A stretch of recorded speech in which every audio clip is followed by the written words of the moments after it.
I'm Sabrina. I'm here with Slice today at PizzaCon in Philly, and I'm joined with Stephen, how are you? From Lupo Rosso Pizzeria.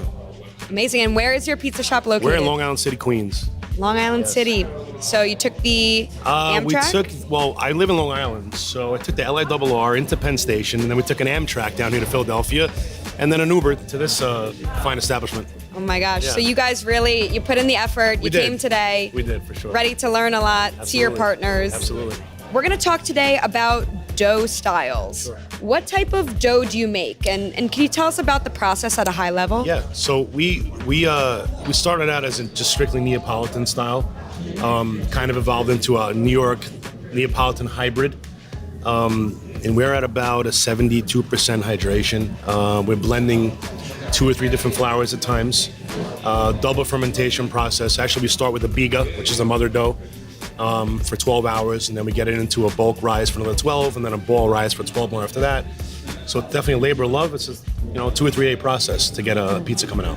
And you definitely wanted to make sure that you had the dough created in-house. You didn't want to source. 1,000%. No offense to anyone, but if you own a pizzeria and you're sourcing dough that's coming in frozen or from other place, I think you're in the wrong business. Definitely. I'm sorry. And how did you choose this style of dough particularly? I fell in love with Neapolitan pizza back in 2008. I took a trip to Italy. I have some family down in Naples, and I saw these big wood-burning domed ovens for the first time, and I was like, wow, what is that? Because growing up in New York City, I was accustomed to the New York slice.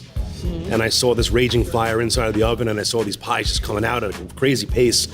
And it just opened my eyes to what real pizza, I think real pizza should be.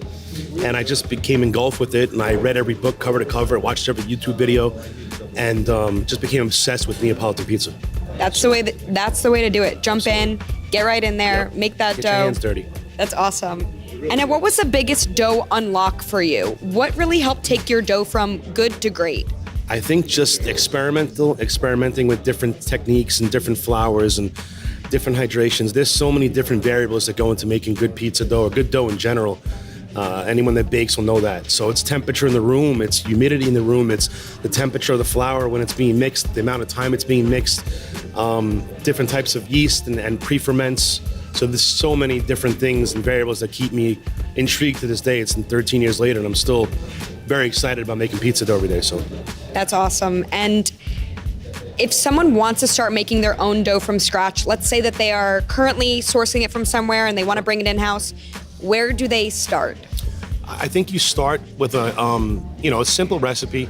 It depends on the style, but something that's easy to work with as far as handling the dough, which would probably be a lower hydration, 50 or 60%. And you can't go wrong with a low cold fermentation. So make your dough, boil your dough, put it in your box, leave it in the fridge for 48 hours or up to 3 days.